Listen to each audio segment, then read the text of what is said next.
Oi pessoal, tudo Será bem? que eu vou entrar, hein, Nico? Vamos lá, se está tudo certo aqui, se as pessoas já estão entrando, Lucas entrou, Césio, oi Césio, tudo bem? Como é que você tá, cara? Legal pessoal, vamos lá, vamos começando. Só queria falar que a N Produções está com saudade de fazer evento, né? E é interessante a gente começar a fazer coisas diferentes, né? Então a gente está vendo um movimento muito grande nas lives, né? Então a gente também quis participar e muitos clientes nossos também pedindo para que a gente batesse um papo também com os nossos grandes professores, né? E nesse momento é muito importante para a gente começar a compartilhar uma série de conteúdos e nosso primeiro convidado, Rivadavia Drummond, deixa eu ver se ele já está aqui, diretamente de Phoenix, no Arizona. Deixa eu ver se o Riva, já chamei o Riva. Ô Riva, Ô Zé, Vai ter que virar o você celular. tá de lado aí, ó. e agora? Melhorou? Agora você tá perfeito. Tudo bom? Tudo bem, e você? Deixa eu centralizar Tudo aqui. bem, né? Olha aí que beleza, Riva. Até a marquinha nós fizemos do N-Live para te receber, cara. Maravilha, obrigado pelo convite. Boa noite para todo mundo aí, né? Boa tarde aqui, né? Aqui são 3 horas da tarde ainda. Ainda É. estou enfrentando a jornada do dia. E aí? Ah, coisa boa. Pois é, Riva, bom te receber aqui. A gente estava falando, tá com saudade de evento, né? Opa, tradicional caneca personalizada. Tamo junto aí. Essa empresa cuida dos professores, né? Essa aí cuida. Legal. Por isso que a Ô, gente, a Riva, gente já está junto tem quantos anos? Já tem uns 10 anos, não? mais de 10 anos, Riva, que você faz projetos aqui, professor da N Escola de Gestão, é um dos pilares, né? E aqui queria, na verdade, te agradecer pela parceria de longa data. Para quem não sabe, o Riva é um cara extraordinário, faz uma das maiores entregas da nossa escola de gestão. Acho que realmente coloca a gente como um grande expoente aqui em Brasília, atuando também em âmbito nacional. Então, Riva, queria te agradecer aí todo o peso da tua sala de aula, do teu conhecimento, do teu estudo aqui a serviço dos clientes da N Produções.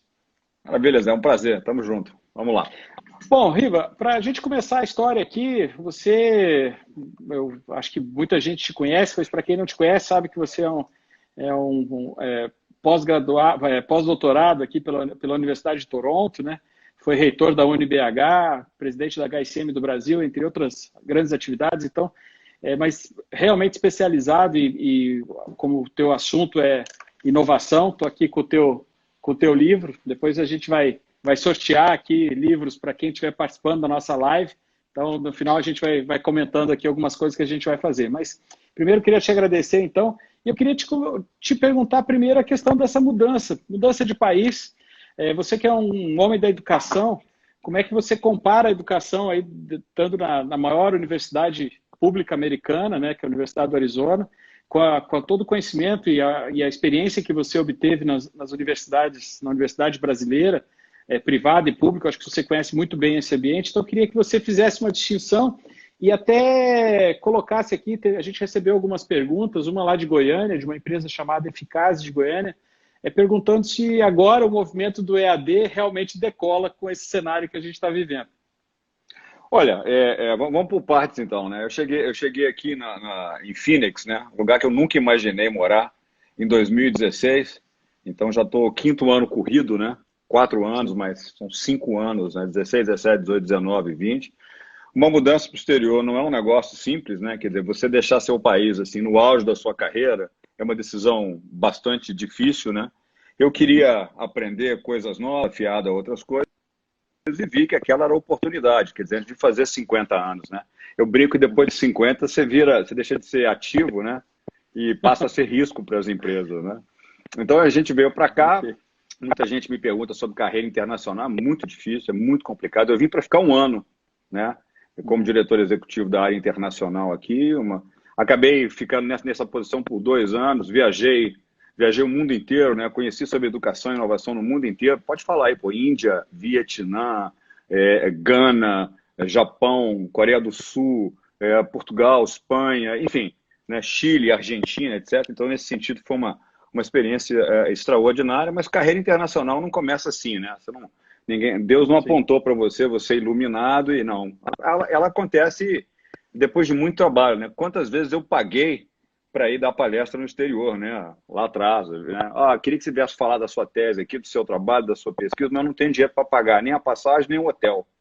Mas tem um público aqui para te assistir. Então, lá nos idos de 2000, ia pagando, ia resolvendo o problema. E depois eu chegou 2 anos, eu não aguentava mais viajar, né?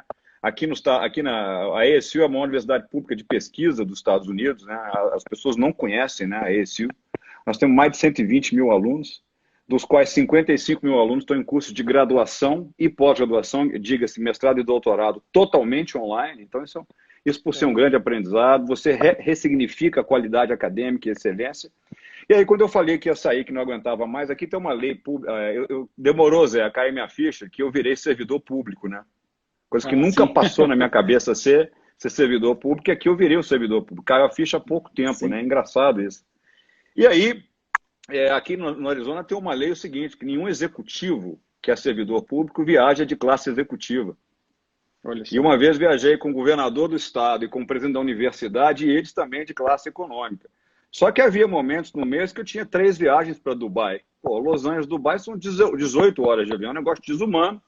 Aí 2 anos depois, não dá mais para mim, e vou embora. O pessoal, não, é muito prematuro, o presidente falou, muito prematuro ir embora agora, vamos ressignificar isso aí, fica como conselheiro aqui, vem dar aulas, e então assumi desde de 2018 a atividade como professor, e estou dando até cadeiras que eu nunca pensei em dar, né? Aqui tinha uma necessidade de aulas de negócios internacionais e uma disciplina chamada Gestão da Interculturalidade que entregaram para mim. Eu falei, pô, mas não é a minha praia. O cara falou comigo assim, pô, se você, com essa experiência internacional inteira, não pode dar essa cadeira para os executivos, né, da Intel, da IBM, quem é que pode ser, né? E aí que a coisa começou.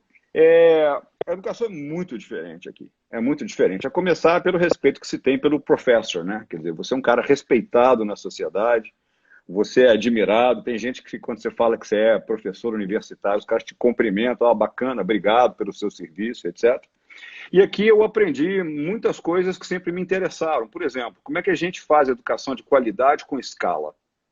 Como é que eu posso querer ser reconhecido como uma universidade porque é fácil você excluir aluno no processo seletivo, né? É fácil ser Harvard, Stanford, MIT. Você pega os melhores e joga o resto para fora. Agora, como é que eu posso ter o mesmo sucesso colocando gente para dentro, incluindo as pessoas, dando significado às carreiras delas? E a gente pode falar daqui a pouco, respondendo a pergunta, sobre educação à distância. Quem critica a educação à distância ou não sabe o que é, está achando que é trocar arquivo na internet, né? Tem gente que está achando que a educação à distância é fazer sessão do Zoom, né? Entrar no Zoom agora, não é isso, né? Ou gente que tem medo de educação à distância. Ou os dois, né? Ou as duas coisas ao mesmo tempo. Eu acho um discurso retrógrado de quem não conhece, de professor que tem preguiça de se atualizar, de preparar suas aulas. Eu acho que o mínimo que um professor pode fazer, desde que no ensino fundamental, a educação de executivos, ele tem que ter a hombridade de se preparar para enfrentar para encarar os alunos, do desafio que ele tem com os alunos. Então, preparação é fundamental. Então, a gente depois pode discutir o que é educação à distância, o que tem aí pela frente, quais são as tecnologias, como é que a gente torna a aula mais interessante, engajadora, criativa, etc. Você sempre bateu na tecla, né, Riva, da educação experiencial, né? Acho que desde da tua vinda aqui, acho que foi uma das primeiras palavras, primeiras coisas que você me ensinou sobre a gente criar um ambiente realmente propício para a educação, né? Cuidar dos mínimos detalhes, né? E você realmente ter esse compromisso de criar alguma coisa que realmente até inverta a posição de aluno, né? Que dê protagonismo ao participante, né? Acho que você, aqui no Brasil, a gente sabe que por onde você passa, as pessoas veem uma aula muito diferente e são coisas que ficam marcadas, né, Riva? Então, dentro da educação à distância, o que você vê aí de ferramentas, mas você está me falando que realmente o que faz diferença é o engajamento e a postura do professor, independente se ele está numa sala presencial ou numa sala virtual. Eu acredito que o aluno tem que ser protagonista, o participante tem que ser protagonista. Para mim é impossível entrar aqui, trabalhar com a Intel, por exemplo, que está aqui na minha cidade, com executivos da Intel, gerentes, diretores, etc., achar que eles vão ficar sentados me ouvindo. Então, quer dizer, eu preciso pensar o seguinte, como é que eu dou protagonismo a esse sujeito, como é que eu gero engajamento, criatividade, interesse na sala de aula. E outra coisa, esses caras têm que produzir alguma coisa. O aluno não pode ser aquele cara sentado, passivo, esperando, não, estou ouvindo um conteúdo. Até porque hoje, Zé, eu falo muito para professor, né? E não sei por que me contratam, porque a minha fala desagrada a todos eles. Eu falo, ó, bicho, esse smartphone que você tem aí é muito mais legal que a sua aula. Instagram, Netflix, tem até outras coisas que eu nem menciono, né? Não dá para mencionar, né? Sim, Mas, ainda não enfim, está no então, horário. não está no horário ainda, né? Mas, enfim, então como é que você vai trazer engajamento de volta? Então, eu acho que pensar sobre protagonismo é fundamental, entender sobre aprendizado experiencial, e tem que ser uma coisa que tenha significado para o sujeito. Então, você tem que adequar a sua linguagem. Não adianta eu ficar aqui, olha, vamos debater hoje as questões epistemológicas e ontológicas. O cara não entende a heurística, o cara não entende isso. Quer dizer, o cara tem problemas reais e imediatos, você precisa falar a linguagem dele, traduzir aquilo que ele precisa entender numa linguagem palatável, etc., e fazê-lo aplicar e construir conhecimento. E digo para vocês, a gente não pode subestimar os participantes, os alunos, né? Porque esses caras, quando no ambiente correto, com a barra alta e com desafios de execução, os caras fazem, entregam, né? Acabam aprendendo com esses caras também. Agora, falando de educação à distância, é muito mais do que Zoom, é muito mais do que troca de arquivo. Eu acho que o professor precisa começar a aprender sobre uma série de coisas. Por exemplo, a educação vai mudar. Já estava mudando. Covid-19, a epidemia de coronavírus vai acelerar o processo. O que eu quero dizer com isso? Quando eu fui reitor, eu ganhei muita sensibilidade aí da causa dos alunos sem recursos, né? O aluno que vinha do ensino público do Brasil, 12 anos de péssimo ensino fundamental e médio, com raríssimas exceções, né? É um cara que tinha dificuldade em matemática, né? Um cara que tinha dificuldade em língua portuguesa, né? E esse cara, de repente, estava no meu curso de arquitetura. E eu dizia assim, olha, esse sujeito, ele não vai ser o novo Le Corbusier, o novo Oscar Niemeyer, o novo Frank Gehry, mas ele tem que sair daqui com causa, né? Podendo fazer uma reforma num prédio, tendo mais renda do que o pai, que a família dele teve, ou seja, propósito. E isso é que era fundamental. Então a gente começou a entender o seguinte, esse aluno, né, hoje, esse cara enfrenta problemas muito, muito duros.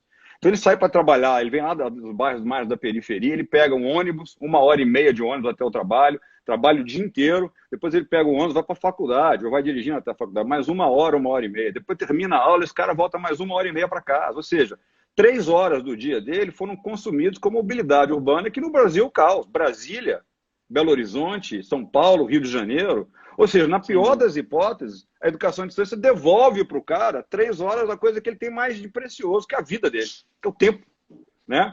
Então, assim, quando você começa a entender, quer dizer, faz todo sentido você pensar nisso. Então, assim, para além do Zoom, para você achar que não é Zoom, tem coisas importantes para a gente estudar. Então, a gente precisa entender o que é aprendizado adaptativo. Quem tiver interessado, vai anotando para ler mais sobre isso. Nós temos que entender o papel de design instrucional. Nós vamos entender o que é backwards design, quer dizer, como é que você faz um design ao contrário.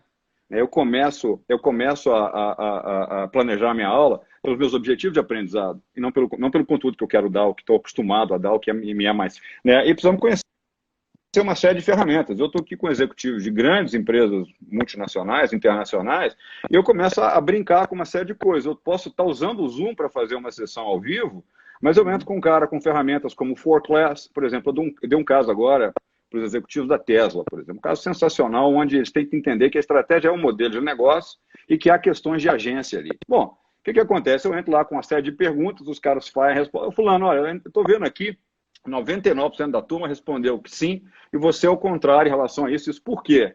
Aí o papo começa a fluir, engajamento começa, os caras apresentam. Tem tantas outras ferramentas, tem ferramentas chamadas Screencast-O-Matic, né? Então, ou seja, o limite é a criatividade do professor. É ele que tem que pensar e ser esse arquiteto, mas ele precisa conhecer todas essas questões. Então, a universidade ou a escola que queira entrar por isso tem que ter a tecnologia, tem que ter as ferramentas, tem que ter os processos e, fundamentalmente, tem que treinar os professores. A gente tem um curso aqui que a gente desenvolveu chamado Masterclass for Online Teaching, a Masterclass para dar aula online, né? E eu, por exemplo, que já sou muito acostumado, grande defensor desse negócio, fiz o curso, aqui na universidade, obrigado a fazer.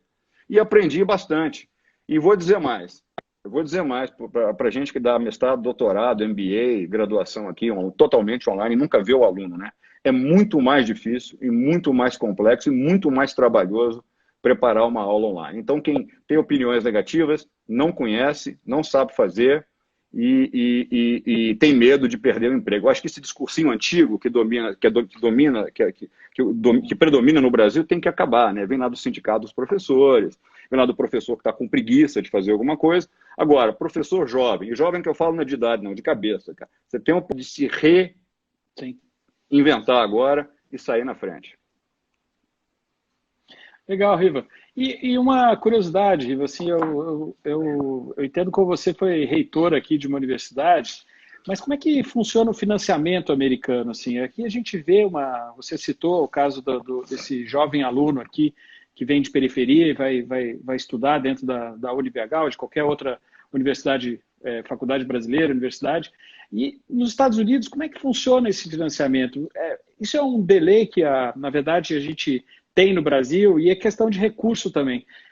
Excelência, eu aprendi com você que se a gente se faz com dinheiro, né? Sem verba fica difícil de você criar excelência.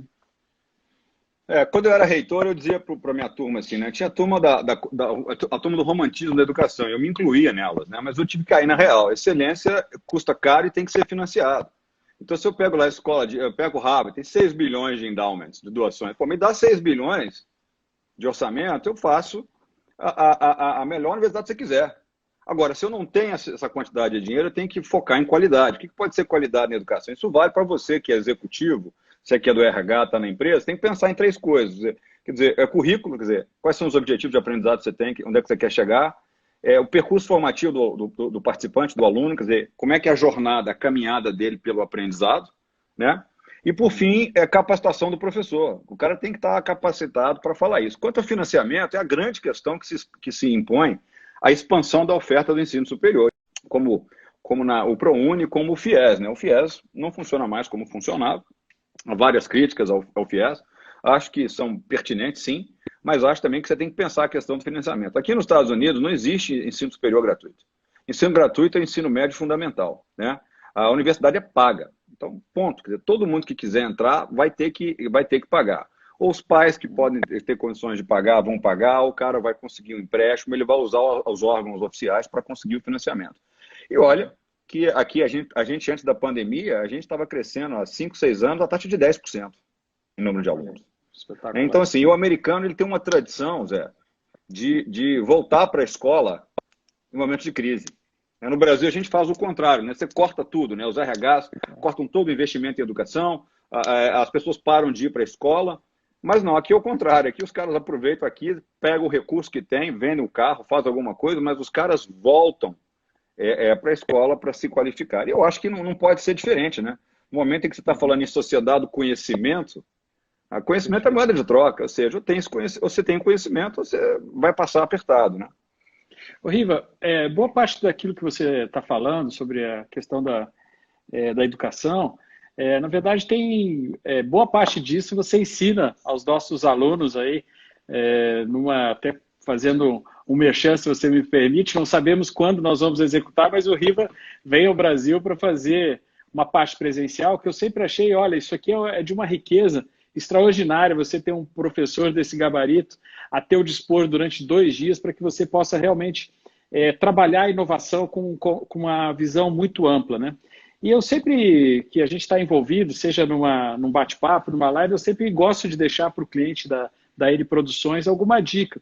E eu sei que você trabalha sempre essa questão do método inovador.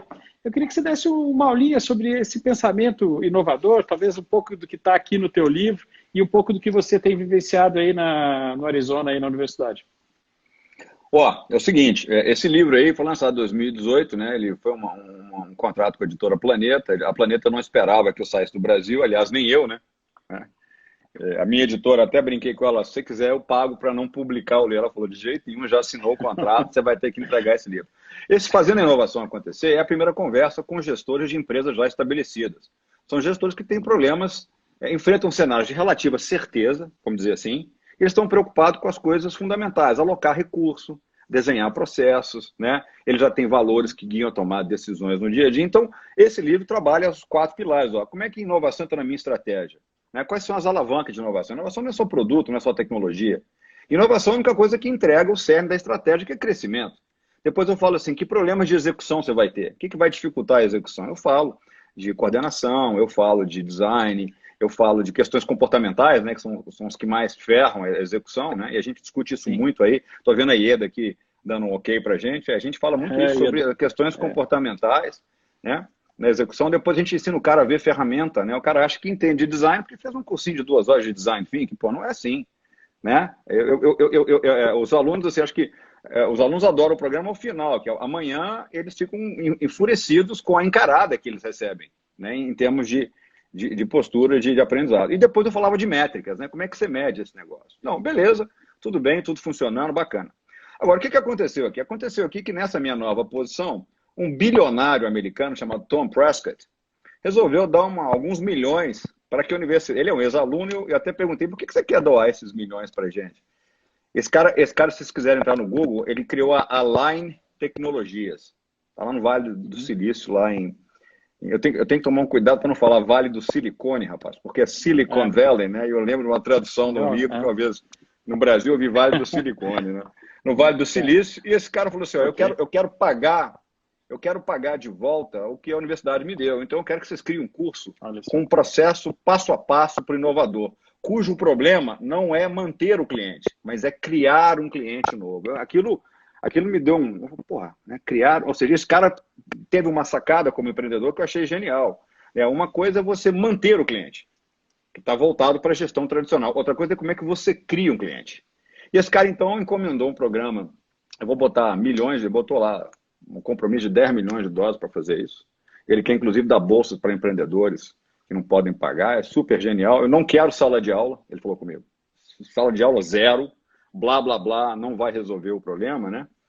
E aí, a gente teve que desenhar um processo diferente. Então, assim, diferentemente desse livro, agora eu foquei no método, num processo etapa a etapa. E ao longo tantos anos de experiência, como executivo, dentro de empresa, dando consultoria, blá, blá, blá, eu aprendi, assim, tem 5 coisas para a gente pensar no problema de como criar um cliente. Então vamos reformular.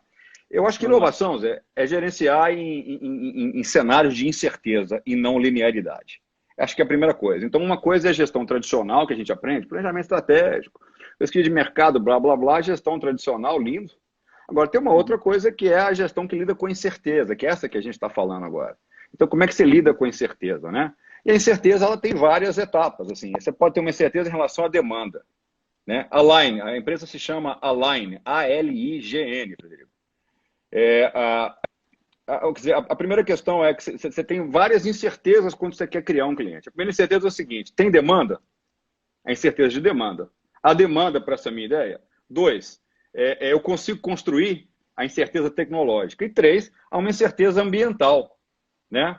A incerteza ambiental é um cisne negro, né? Como o Covid-19. Quem é que esperava isso? Quem é que esperava que o mundo ia parar por causa disso, né? Bom, aí, se a gente resolveu a incerteza, precisa entender o mundo novo. Tem 3 coisas no mundo novo que mudaram o mundo, aceleraram as coisas. Eu estou vendo aí vários gestores públicos na live. O que acelera a live? Primeiro, o computador pessoal, uma ferramenta baratíssima, de custo baixíssimo, que tem poder de processar problemas complexos. 2, a gente tem internet, um canal de distribuição baratíssimo. E 3, a gente tem redes de informação, comunicação e tecnologia. Gente, vocês têm ideias, para falar de rede, quantos smartphones tem no mundo? O pessoal que está na live aí, dá uma chutada aí, vamos ver. O que vocês acham? Quantos bilhões, né? Vamos pensar, quantos smartphones tem no mundo? Se você entrar no Google agora, você vai achar a resposta, né? Mas nós estamos falando em smartphone. Então, quer dizer, nós temos potencialmente 2 bilhões de possíveis novos empreendedores na economia agora, com computador, rede e smartphone, né? E aí vem ideias geniais que eu vi pelo mundo, vi pela Índia, pelo Vietnã, inovação frugal, inovação social. O Vinícius está falando aí, Renata, 1 bilhão, né? 1 bilhão. Uhum. Enfim, inovação social e tantos outros conceitos. Então, o método que a gente propôs aqui, ele aceitou, o método composto de 5 etapas. Primeiro, como é que você gera insight? Quem quiser anotar, vai anotando. Insight, eu preciso gerar insights, né? 2, problematizar. Qual o problema que você quer resolver? Eu bato nessa tecla. 3, criar protótipos. Como é que você prototipa rapidamente? Eu vou explicar daqui a pouco. Que a empresa que quer prototipar tem que poder colocar protótipo no mercado em até 48 horas, né? Depois, modelo de negócio e escala. Os 4 primeiros, insight, problema, protótipo, modelo de negócio, não estão nos domínios da gestão tradicional. Ou seja, o MBA não vai resolver seu problema aqui. Agora, a parte de escala, sim, a parte de escala faz sentido, você volta para a gestão mais tradicional. Então, vamos para a primeira etapa, insight, a primeira parte do método. Qual foi a última vez que você se surpreendeu com alguma coisa? Que você se sentiu surpreendido? Você falou assim, uau, né? Que você teve uma sacada. Eu chamo insight, eu chamo de sacada, né? E tem várias, sacadas que você pode ter que são interessantes. A que eu mais gosto está descrita no livro do Michael Dell, o cara que criou a Dell, né? Os computadores da Dell. Né? Ele um dia chegou numa loja que vendia computadores montados e falou assim, peraí, pô, por que comprar um computador montado pronto custa 5 vezes o preço das peças? Montar as peças. Aí o cara teve aquele insight e o cara acabou fundando a Dell, ou seja, você tem que gerar insights rapidamente sobre coisas que você nunca fez. E o método que eu gosto muito de citar, tem um livro chamado O DNA do Inovador, do Clayton Christensen, que ele cita cinco formas de você aprender a gerar insights. Eu vou até ler aqui, olha. Ele fala em questionamento, observação, redes e experimentação. E depois, nessa etapa, os alunos aqui aprendem que eles têm 2 testes para fazer. O teste do voto, né? Tipo ídolos do SBT, vamos votar, né? E também... Você decide, né? Não, vamos votar para ver que insights vão para frente. Ou então, se você não for escolhido, você tem que trazer dados para provar que o negócio pode fazer sentido. Então, 2, vamos para o problema. Se eu gerei os insights, vamos problematizar. Qual que é o problema que eu quero resolver agora, a partir desse insight? Esse problema vale ser a pena resolvido? Ele vai me gerar algum lucro para que eu resolva ou não? Então, assim, a gente costuma brincar aqui, tem uma lição que eu aprendi com os professores da BYU, que é a Universidade Mormon aqui, que fala assim, como é que você define se o problema é importante? Aí na N Produções, ou onde é que quer que seja, né? Estou vendo meu amigo Wilson Leal aí da Siemens, né? E-Siemens. Quer dizer, a gente chama de mordida de tubarão e picada de mosquito. Picada de mosquito acontece todo dia, você não está nem aí, você não faz nada. Agora, se for de tubarão, você vai parar para resolver, é um problema que talvez vale a pena você resolver. E tem vários testes para ver se o problema tem validade ou não. Um chama-se, a gente chama de cold call. Você liga para o cliente e fala assim, eu estou pensando nisso, o que você acha? E um outro que eu chamo de teste de fumaça. O teste de fumaça, cara, é um negócio que a Herbalife popularizou. Você quer saber se onde há fumaça, há fogo, né? Já viu aqueles adesivos que você vê nos carros assim, perca peso agora, né? Pergunte-me como? Sim, vários. Então, quer dizer, eu vi outro dia um sujeito sensacional que para testar se o problema valia a pena ser resolvido, ele nem construiu o protótipo, ele botou assim na internet. Aqui, você gostaria de jogar um jogo onde você aprende a administrar um hospital? Se sim, clique aqui. E o cara começou a medir o número de cliques que ele recebeu. Ou seja, ele descobriu que o problema valia a pena tentar ser resolvido. Por quê? Porque tinha demanda. Então ele fez um teste de demanda muito rápido. Solução, tem que fazer protótipo, que a gente faz aí na N, né? Obriga os participantes a fazerem protótipos. Você deve lembrar que eles ficam meio chateados quando você obriga a fazer protótipo de coisas abstratas, né? Mas eu não posso fazer protótipo tudo. Fala, faz aí, você vai conseguir, né? Então, assim, tem 4 tipos de protótipo para a gente pensar. Protótipo virtual, protótipo teórico. Tem um chamado MVP, que as pessoas chamam de produto mínimo viável. Eu não gosto de chamar produto. Eu chamo de protótipo mínimo viável. Porque produto é aquela ideia que tem que ser bacana, bem acabado. E o objetivo do protótipo não é fazer um produto pronto, é aprender. Isso é que as pessoas não sacam. Você faz um protótipo para ver o seguinte, esse protótipo horroroso que eu fiz aqui, peladão, teve validade para alguém? Então a gente brinca que se você não passou vergonha com o protótipo, você não construiu um protótipo. Você construiu um produto acabado, né? Eu tenho um amigo perfeccionista que durante a faculdade mandaram ele fazer uma maquete para testar um problema simples, né? E esse cara é tão perfeccionista que a maquete dele da casa tinha sauna, hidromassagem, aquecimento solar, portão abia com controle remoto. Ou seja, você vai se distraindo com tantos penduricalhos que você esqueceu que protótipo você tinha. Deixa eu dar um exemplo de um negócio legal que eu aprendi com a IBM. Você lembra da tecnologia chamada voz sobre texto? Você fala, e o sistema, então, traduz a sua fala em texto, né? Sabe como é que a IBM construiu um protótipo para isso? É genial. A IBM chamou os principais clientes e os que mais gastavam na IBM, né? E botou os caras sentados e aqui na frente deles tinham vários microfones, né? E lá no fundo tinha uma tela enorme que ia do teto até o chão. E as pessoas, então, falavam. Enquanto elas falavam, elas ficaram maravilhadas de ver que o que elas falavam aparecia escrito na tela. Isso foi lá nos primórdios, né? Então a IBM sacou que o protótipo que eles montaram não só tinha demanda, como eles poderiam construir. O legal é o seguinte, Zé, atrás da telona aqui, do teto ao chão, tinha uma mocinha com fone de ouvido, ouvindo o que era captado no microfone, tudo que ela ouvia, ela digitava. Ou seja, um protótipo barato que possibilitou eles aprenderem rapidamente. E as duas próximas etapas, eu construí um modelo de negócio, que é a sua estratégia ir para o mercado. Uma dica, se você não entendeu como deliciar, maravilhar o cliente, nem pense em modelo de negócio, não faz nenhum sentido. E o modelo de negócio a gente faz aí muito na N, né? As pessoas vêm muito para esse workshop de prototipar modelo de negócio, vai se preocupar com o cliente, segmento de clientes, relacionamento, canal, custo, preço, etc. E depois entramos para a escala. Processo, perguntar se escala é execução, não. Escala é você produzindo um volume. O problema agora deu certo, o protótipo funciona, o modelo de negócio funciona, agora eu tenho que fazer, ao invés de fazer 1.000 unidades, eu tenho que fazer 1 milhão, 2 milhões. Eu tenho problemas de supply chain, problemas de produção, etc, etc. Então, assim, resumidamente, esse é o método inovador. As aulas aqui vão acontecer dentro de um estúdio. Então, assim, não tem aula expositiva. O Ronaldo está me perguntando aqui, a Rafa faz parte da inovação. A gente, no Brasil, tem uma cultura de não erro, né? Serviço público, principalmente, né?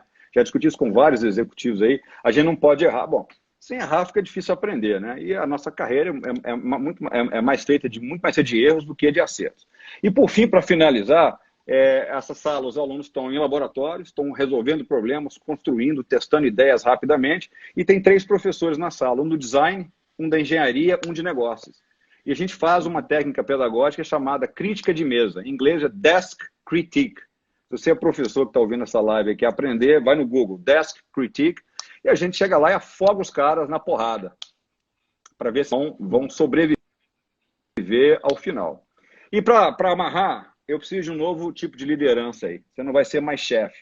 Isso é um desafio também complicado aí para a gestão pública, né? Porque a questão do chefe é uma coisa muito importante no setor público, da burocracia, né? Eu acho que é a boa burocracia, mas eu acho que é a burocracia disfuncional. E nesse sentido do método inovador, do processo inovador, você vai ser um cara que vai liderar a experimentação. Você não é mais o decisor, você vai ser o cara que vai criar o engajamento, vai liderar, vai conduzir os experimentos para testar se as ideias têm validade ou não. Então, assim, muito resumidamente foi isso. Legal. Riva, boa parte desse modelo me dá uma luz aqui. Eu vejo muita aderência, principalmente para as startups, né? A forma de pensar, a forma dos testes, né? A forma de você visualizar rapidamente, talvez a demanda, né? E aqui em Brasília, você aqui, junto a ele, a gente tem uma série de clientes da base pública, né? E muitos deles estão aqui nos assistindo, né? Até mando um abraço para todos eles, todos Estou vendo a Carla Mota aí, ó. A Carla está comentando aí, ó. Via Ieda também. Vinícius, todo mundo aí, fiquei feliz de vê-los Vinícius agora aqui. é paulista, né? O Vinícius é um bom exemplo de alguém da gestão pública se qualificando para exercer melhor o que faz. Super bacana, né? E eu vejo que são gestores públicos, na verdade, que têm uma atitude extremamente empreendedora, né, Riva? Eles compram risco, né, de fazer diferente, de testar, né? Eu sempre falo que eu vejo, tanto na gestão pública, mas as pessoas têm uma imagem, muitas vezes, que talvez a iniciativa privada tenha mais comprometimento, e eu, convivendo aqui com boa parte deles, eu vi gente, acho que até com um comprometimento muito maior do que vários gestores na base privada. Então, eu faço aqui minhas homenagens a toda a gestão pública, aos nossos clientes aqui que estão assistindo, mas é fonte de ânimo para a gente, de inspiração, a gente poder atendê-los. Mas a pergunta que eu faço para ti, Riva, é como é que Deixa eu só comentar isso aí que você estava falando, só para comentar. As pessoas, eu sempre falo isso para todo mundo. Gente, é o seguinte, tem muita gente boa na gestão pública do Brasil. A gente subestima esse negócio. Eu conheci gente que, inclusive em programas que a gente fez na N, com palestra, consultoria, gente com mestrado, gente com doutorado, gente com vontade de mudar, gente competente, até o Leal está falando aqui, com entusiasmo. É preciso dizer, tem gente ruim? Tem gente ruim, tem gente que encostou. Eu questiono muito quando alguém me fala assim, eu vou fazer um concurso público, professor. Eu falo assim, por que você vai fazer concurso público? Para arrumar um emprego, estabilidade. Eu falo, não vai não, cara, você vai ferrar o Brasil.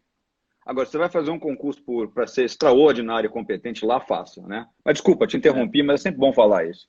Não, mas eu acho que eu vejo isso como desafio e, assim, colocando o outro lado da mesa, eu sou a pessoa que, junto com a equipe da N Produções, Ah, nós estamos sempre em contato com a gestão pública brasileira. Aqui, Brasília é a sede efetiva, né, de boa parte dessas instituições, e a gente ainda vê em algumas áreas as pessoas com certo temor, ainda com uma visão talvez antiga, até do ponto de vista, até acho que o nome EAD vai mudar em breve, né? Vai ser ganho exponencial de conhecimento, né? Alguma coisa desse sentido, aquilo que é. pode ser proporcionado através dessa experiência, né? A gente fica com nomes, acho que antigos, para a realidade que vai ser imposta nesse momento.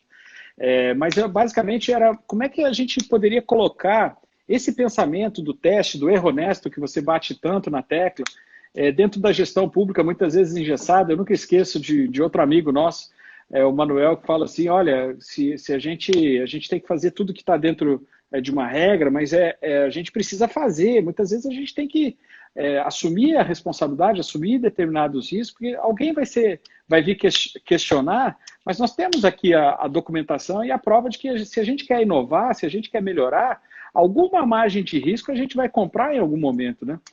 Não se pode fazer tudo sempre igual e achar que as coisas vão evidentemente melhorar ou que vão sofrer processos melhores, né? Então eu queria ver como é que a gente poderia adequar para esse cliente. Depois eu tenho uma pergunta aí sim para a base privada, mas acho que o desafio da gestão pública é como é que eu administro o risco, mas que realmente eu me coloco, talvez com um pensamento de startup, de inovação, realmente com os critérios talvez que você tenha colocado. Olha, vamos lá. Eu acho que a educação do futuro, essa discussão, vai ser online, vai ser on-site, por exemplo, não, vai ser híbrida. Sabe o que era meu sonho como reitor? Meu sonho como reitor era o seguinte, era chegar um dia que um aluno pode chegar lá na universidade, ou alguém num programa da N Produções, né, na educação executiva, ele tem que fazer 8 matérias num semestre. Ele pode fazer 3 online, uma híbrida e 2 presenciais, entendeu? Ou seja, essa intercambiabilidade do currículo vai ter que acontecer. Então, para todos os negócios, as escolas de negócios do Brasil estão atrasadas, cara. Vamos cá entre nós. Os formatinhos são os mesmos, né? Quer dizer, os caras vão ter que inovar do ponto de vista pedagógico e tecnológico também. Essa é a primeira questão, só para a gente... Agora, para a segunda questão do erro honesto, eu já discuti muito com esses gestores públicos que são os caras ousados. Esses caras ousados são os caras que colocam deles na reta. Os caras estão tomando risco lá porque é a legislação. Se alguém quiser usar contra eles, vão usar. Mas esses caras ousados, inovadores, que estão conseguindo resultados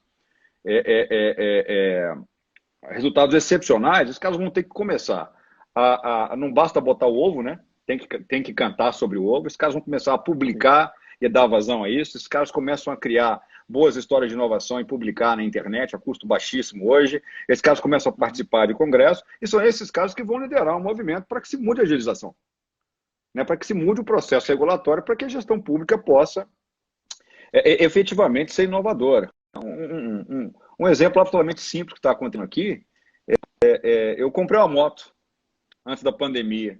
Comprei lá em Chicago, entregaram aqui no Arizona.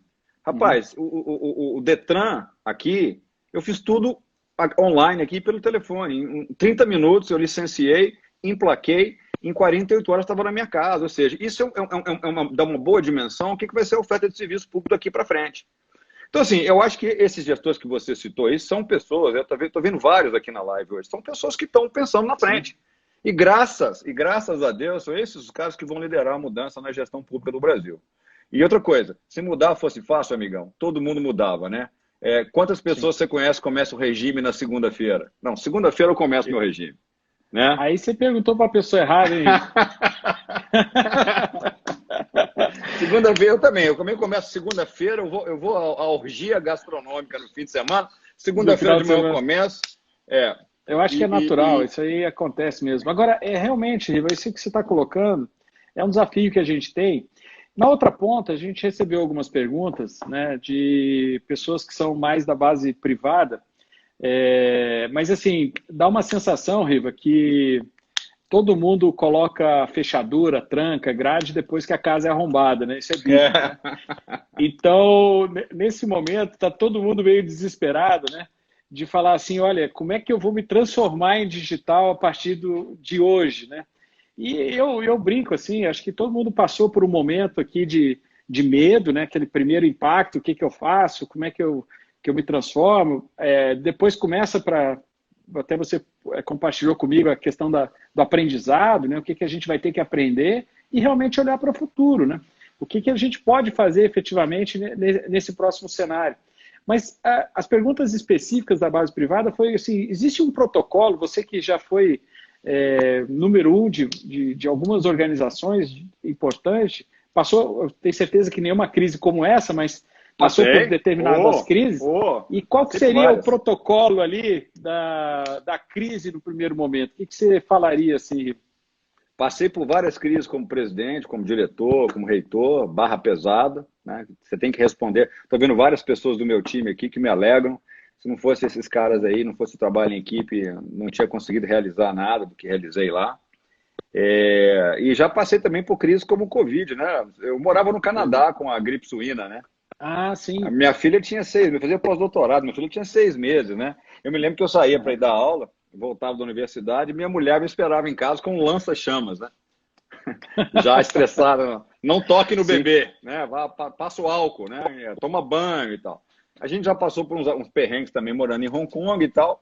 Então, assim, daqui para frente isso vai fazer parte da vida. Ninguém vai achar que o mundo vai voltar para o mundo como antes da pandemia, né? Tem gente dizendo aí, eu estou vendo artigos aqui nos Estados Unidos, acabou de pintar um aqui agora, dizendo o seguinte, está em inglês, né? Dizendo o seguinte, apertar a mão é sinal que você é idiota, né?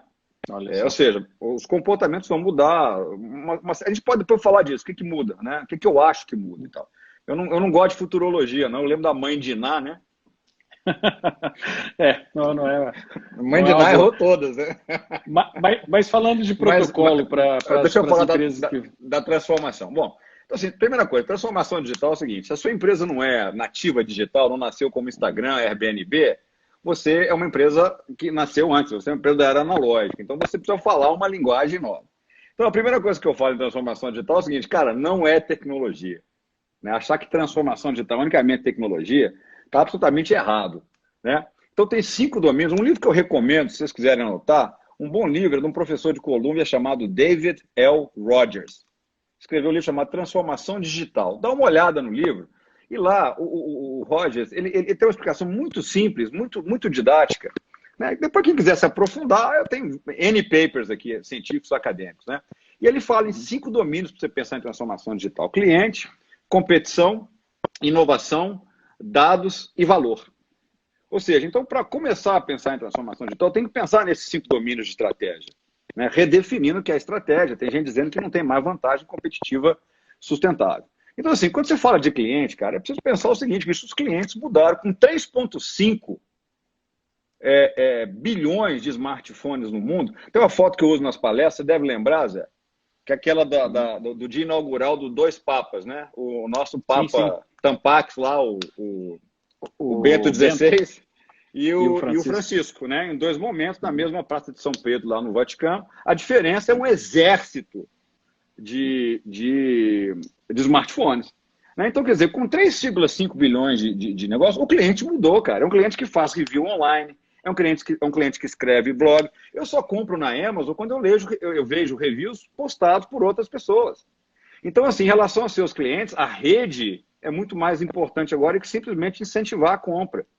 Então, eu estou muito mais preocupado evidentemente, em incentivar, não é forçar a compra, é incentivar a compra, trabalhar a lealdade, trabalhar aquela ideia do cliente, vir lá o seu cliente advogado. Estou lembrando de um exemplo aqui que eu gosto muito de dar. A Lego, por exemplo, entendendo esse movimento, tentou um negócio que não deu certo, que era você permitir aos clientes criarem seus próprios Legos.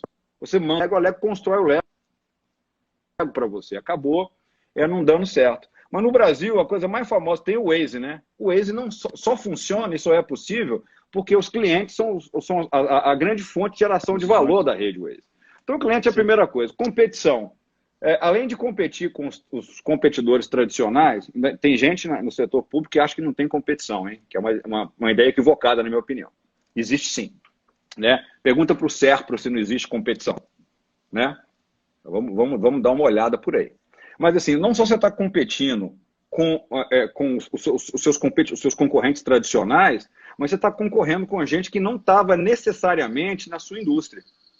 Então, por exemplo, o caso que eu exploro aqui com esses executivos da Tesla, o que é a Tesla hoje?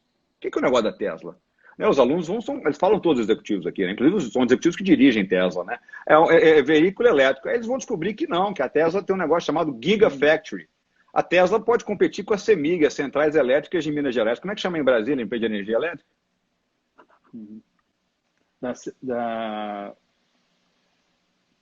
Em Brasília, Minas é CEMIG. Brasília SEB. Brasília SEB, por exemplo. Por quê? Porque a Tesla pode fazer uma integração na cadeia de valor e virar uma empresa de energia. A Tesla comprou uma empresa de painéis solares, por exemplo, né?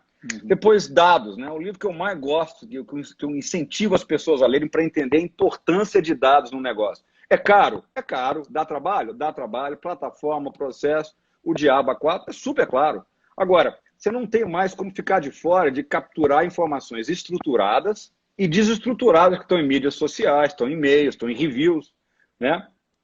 Então, assim, pensar como é que você vai usar esses dados para transformar o seu negócio. O livro que eu falei chama-se Todo Mundo Mente. Cara, esse livro é divertidíssimo, Né? Esse cara passou assim, só tem um lugar. Eu gosto de contar essa história, né? Que uma vez me entrevistaram quando eu era jovem, saindo da faculdade, e era uma pesquisa sobre o Viagra, né? E a moça me perguntou lá na pesquisa, lá em plena Barra da Savassi, com vários amigos meus, o seguinte: quantas relações sexuais o senhor tem por semana? Eu falei, são 23 por semana, né? Mais ou menos 4 por dia, né? É claro que você mente. Pesquisa de mercado é um lugar sensacional para você mentir.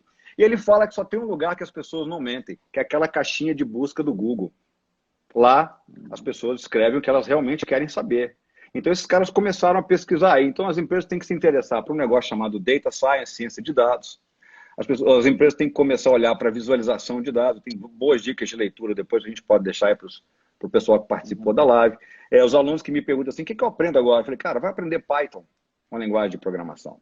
Outro elemento de inovação é aprender a fazer inovação rápida, quer dizer, tem que colocar um protótipo no mercado em 48 horas, period, ponto. Né? A turma de TI é acostumada a fazer teste AB. E, por fim, valor, quer dizer, o que é valor para o seu cliente? Como é que você cria valor adicional para atacar não consumo? Tem um museu aqui que eu adoro em Phoenix, chama-se Museu dos Instrumentos Musicais. Eu sou músico, né? Mas o museu, cara, é uma delícia de museu e tem atrações artísticas fenomenais. E o MIM, a gente chama de MIM, né? Musical Instrument Museum. Entendendo o que era valor, criou uma exposição virtual com touch points de tela para atacar não consumo, atraindo novos clientes. Ou seja, eu crio uma outra proposta de valor para atender clientes que não eram meus clientes antes. Então, assim, eu acho que transformação digital é para essas pessoas, dá trabalho, mas você faz, você morre, né? Quer dizer, e no Brasil nós estamos vendo vários da imprensa brasileira se transformando. Olha o jornal Estado de Minas, o Correio Brasiliense, sim, a Folha de São Paulo, né? Ou seja, ainda não acharam o seu modelo. Ainda não acharam o seu modelo, né? Porque agora o desafio é ser viável financeiramente, né, Rivo? Meio que viveram, sei lá, 100 anos, né, de uma determinada forma. Mas o New York Times encontrou, né? E descobriu que fazer jornalismo digital não é a mesma coisa que fazer jornalismo antigamente. E aí os caras, outro caso interessantíssimo, a Enciclopédia Britânica, né?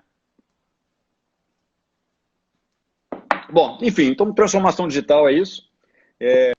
Esses elementos precisam ser pensados e a gente pode fazer um desenho de uma arquitetura interessante, passo a passo com o cliente, enfim, por aí vai. Legal, Riva. Faltou o protocolo ali. Eu lembro que a gente conversou logo no início da pandemia, né? Até para posicionar, Riva, você já está há quanto tempo em casa aí nos Estados Unidos? Você está sofrendo aí alguma questão de... Começou antes do que aqui no Brasil? Começamos. Como é que você está aí? Começamos dia 6 de março.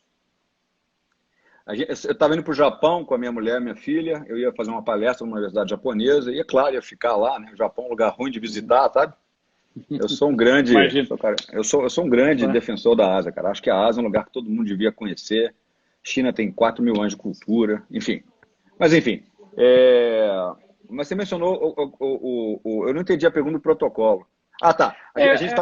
Quais ações que as empresas tomariam, né? Principalmente as pequenas. Aqui a gente tem uma série também de pequenos empresários, né? Que às vezes tem um certo pesar com algumas decisões que são importantes, né? No campo do empreendedorismo, nem sempre... na verdade, boa parte dos momentos não tem situações fáceis de você tomar decisão. Né? Cara, eu passei assim as 3 primeiras semanas em casa. Minha mulher falou uma coisa engraçadíssima hoje, mas ela acordou e falou assim: opa, depois disso tudo a gente vai precisar tirar umas férias, hein? E é verdade, né? É um momento realmente estressante. Você está em casa, sentimento de impotência, né? Você está vendo os negócios desmoronarem, né? Você está vendo seus fornecedores, seus clientes, enfim. Agora, tem gente se reinventando. Então, eu passei as 3 primeiras semanas conversando com um monte de empresário que me ligava: ó, preciso conversar. Cara, um maior prazer. Eu faço a mesma coisa quando eu vou em palestra. As pessoas querem bater um papo, apertar sua mão. Apertar a mão vai ficar diferente, né? Mas tirar uma selfie, que você assine o livro, eu acho que não custa absolutamente nada. Eu falei que a primeira coisa que a gente tem que olhar é o seguinte: você tem que olhar a sua estrutura de custos. Se a sua receita caiu drasticamente, você tem que olhar para o custo e ver o seguinte aí, cara. O que dá para a gente fazer agora? Agora, eu acho também importante você olhar para a perenidade do negócio pós-pandemia. O negócio vai passar. Né? A gente vai ficar tranquilo, o mundo volta ao normal quando tiver uma vacina ou quando tiver um tratamento eficaz. Aí eu acho o seguinte, cara, é preciso que você tenha consciência para fazer isso agora, mas você precisa manter seus bons trabalhadores. Né? Esses caras são difíceis de achar, de treinar. Você tem um custo de treinamento e desenvolvimento que você gastou. Quem são seus clientes mais fiéis? Quem são seus fornecedores fiéis? Quem são aqueles que você tem um relacionamento positivo de longo prazo? Quem são aqueles com os quais você construiu confiança? A gente sabe que confiança reduz custo de transação. Então, eu acho que eu faria um exame, quer dizer, eu jogaria o custo no chão. Agora, eu faria um exame para preservar o que interessa para mim, manda o cliente ruim embora. Cliente ruim tem que ser demitido, gente. Vamos acabar com essa conversa. Né? Demite cliente ruim. Eu tenho um caso engraçado sobre isso como executivo, que eu demiti um cliente grande que era ruim demais. Né? Agora, eu acho que você tem que pensar que vai ter vida depois e aproveite esse momento que você está em casa para ler, para aprender e, pelo amor de Deus, você não precisa não usar mídias sociais, não use, mas você não pode passar 3 horas fazendo isso. Quer dizer, quantos livros você leu? Quantos cursos online você fez? Né? Assim, e você, como executivo, tem que se tornar uma pessoa interessante. Né? Você tem que ser uma pessoa interessante, agregadora, enfim, e não há outra forma que não essa que eu tenho falado, de ler, de aprender, de conversar, enfim, de se tornar cada vez mais uma pessoa interessante. Legal. Riva, a gente vai fazer, tá chegando ao fim, já passou 52 minutos, a gente tem aqui mais 8 minutos aqui, já estão me dando sinalzinho vermelho. A gente queria sortear 3 livros, então a gente vai fazer uma açãozinha rápida. Quem escrever aí o e-mail primeiro aqui na nossa live, a gente pede também que toque nesse aviãozinho aí, convide mais 3 pessoas e curta a página da N. Quem fizer isso aí, convidar 3 pessoas aqui para assistir ao finalzinho da nossa live, curtir a página ou seguir a N Produções aí no Instagram e colocar o e-mail, a gente vai mandar o livro para casa, tá bom? Depois a gente entra em contato. Fazendo o post, já fiz errado aqui, Riva. O meu coordenador aqui, digital, já está me chicoteando aqui. E a Andréia já está me descendo a linha aqui, que ela combinou isso comigo a tarde toda e eu consegui fazer errado. Então, assim, no post, ainda bem, vocês vão ver.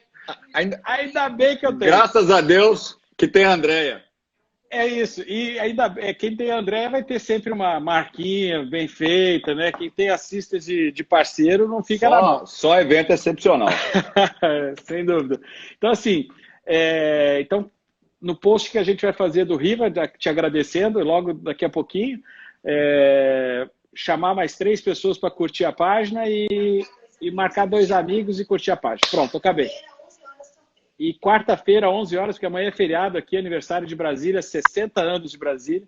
Então amanhã a gente vai estar aqui celebrando essa data importante da nossa cidade que a gente ama muito. Eu vou deixar para o final, Riva, para você, tem aí uns 7 minutos aqui, para falar como é que fica o mundo depois de tudo isso. Ou seja, como é que é a tua visão aí, tanto para o mundo, quanto principalmente para o Brasil, dá as tuas previsões aqui, nós vamos incorporar aqui para ver o que a gente pode esperar desse mundo novo aí. Olha, Zé, eu tenho aproveitado o tempo para ler bastante, né? Leio muito online também, leio tudo que você pode imaginar. Eu não sou esses caras bobos, eu só leio o que é pró-Bolsonaro, pró-Lula. Isso é besteira, esse jornal é da esquerda. O cara tem que ler tudo. Aqui eu leio os pró-Trump e os contra o Trump, e os editoriais são, inclusive, eles até falam que posição que eles têm. Né? Tem lido artigos científicos, me preocupa muito a condenação à ciência no Brasil aí, né? Outro dia eu postei um negócio, o cara colocou aí, Ah, mas eu não acredito em ciência. Falou, então abre mão de tudo, antibiótico, smartphone, o carro que você anda. A ciência nos trouxe até aqui, e se hoje vivemos 80 anos, porque no século XVIII vivíamos a metade, menos da metade disso, é porque tem ciência no mundo. Então, quer dizer, e outra coisa, as pessoas estão se refugiando nas pseudociências. A energia fitoneural, fitoenergética, pô, isso é pseudociência, né? Quem quer ler mais sobre isso, tem um livro sensacional que eu reli agora durante a pandemia, chama-se Mundo Assombrado pelos Demônios, do Carl Sagan, que é sensacional. Ó, empresas têm que acabar com a gambiarra digital, com puxadinho, né, com improvisação, né, o duct tape. Eu estava falando isso no Fórum Brasil Espanha em Barcelona, e eu fiz a palestra em português com tradução simultânea para o espanhol e para o inglês. Era que eu falei gambiarra, eu queria saber como é que eles podem traduzir gambiarra em inglês. Depois eu descobri, é duct tape, é fita crepe, né? Então, assim, construir negócios digitais é fundamental em qualquer área, público ou privado. Quer dizer, isso implica em necessidade, em conhecimento da intimidade do cliente, profunda, e, ao mesmo tempo, desenhar ecossistemas de negócio. E para isso, no mundo, tem dois benchmarks. Um é a Amazon. Você quer aprender, a Amazon. Falar nisso, a ação da Amazon antes da pandemia estava $1.730. Bateu hoje 2.100. Quem investiu $100 mil na Amazon, né, se reinventou. Então, assim, outro site, né, que é muito citado, sempre falado em pesquisas como referências. Bom, não vou falar isso não, porque não vai pegar bem na live, não. É o Pornhub. O Pornhub Okay. é uma referência em arquitetura digital. Mas como do amigo meu, nunca usei. Né? Não sei o que é. Etc. Segunda coisa, online shopping. Não é mais segunda. Online não é mais segunda opção de compra, é a primeira. Eu, desde que mudei para cá, compro até água online. Então, isso vai mudar muito o conceito do varejo. Então, assim, eu vejo o varejo como o que a gente chama de experiential retail. Né? Você vai manter uma boutique, né? Um lugar de experimentação onde o cliente vai conhecer teu produto, vai experimentar. Você não quer vender ali, porque tudo vai ser online. A Tesla já vende carro assim, né? Então, a gente vai repensar o varejo virtual, inclusive em termos de layout, né? Varejo físico e virtual em termos de layout. Já falamos de educação, das ferramentas, né? Eu acho que a globalização vai sofrer um golpe duro aí, né? A gente está vendo políticas muito nacionalistas, né? Os países assim quebrando com essa ideia, muito preconceito contra a China. Eu tive que intervir aqui no campus de uns alunos que agrediam uns alunos chineses, né? Mas, enfim, para produzir ao custo de produção da China, né? Que é a cadeia de suprimento global do mundo, tem que rever o Brasil, né? Custo, trabalhista, legal, etc, etc. Saúde, teletrabalho. Desculpa, a telemedicina vai ter que funcionar, vai ter um pós-coronavírus e um antes do coronavírus. Isso do turismo duramente atingida. Né? Eu acho que a gente vai usar agora viagem de trabalho, vai acabar essa coisa, nós vamos fazer video call, e a Microsoft já tem tecnologia para fazer de hologramas. Eu podia falar mais serviços públicos, sustentabilidade, enfim, até anotei algumas coisas, a indústria do faça você mesmo em casa, né? E dos aparelhos que fazem isso, mas eu estou vendo que vai acabar o tempo aí. Eu queria deixar um recado para todo mundo aí de que a gente sempre venceu tudo isso como humanidade, né? Isso vai passar, a humanidade vai triunfar, mas nós vamos repensar muitas coisas, né? Então, no meio do caminho, o que eu tenho falado para minha filha aqui é coragem, né?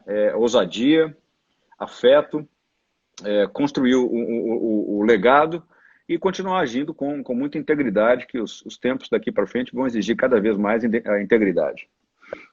Legal. Riva, sensacional, para variar. Muito obrigado aí pela tua dedicação aqui de novo à nossa parceria, e tenho certeza que os amigos ficaram muito felizes aqui em te ver. Espero que você esteja bem aí com a família. E só avisando que essas lives nós vamos fazer uma por semana, não vamos fazer diário, mas tem o Mandelli vindo, vem o Dr. Mestras, vai ter uma série de pessoas para fazer. Últimos recados que eu estou esquecendo, André. Opa, o Mandelli vem aí? O Mandelli disse que não vem porque ele não tem Instagram. Eu falei, a gente vai criar um Instagram para você poder fazer a live. O Mandelli é extraordinário, cara. Para mim é um cara que mais entende de liderança e gestão de pessoas no Brasil. E o Riva é um dos nossos projetos aqui. A gente já tem alguns clientes que já contrataram para fazer uma apresentação, uma palestra falando sobre o futuro da transformação digital e o futuro das organizações. Então, a gente está começando agora uma série de clientes já nos demandando, Riva. Então, assim, a Eni, graças a Deus, também já tinha uma visão de fazer essa venda, esse atendimento a esse nosso cliente através de plataformas para gerar realmente ganhos exponenciais para as nossas organizações, até para valorizar os seus recursos. Então, a gente está junto aí. Muito obrigado novamente. Estou aqui há 14 segundos, vou terminar em cima para não ser derrubado pelo Instagram. Tchau, um grande abraço. Obrigado, pessoal. Abraço. Tudo de bom. Valeu. Valeu. Tchau, tchau. Tchau.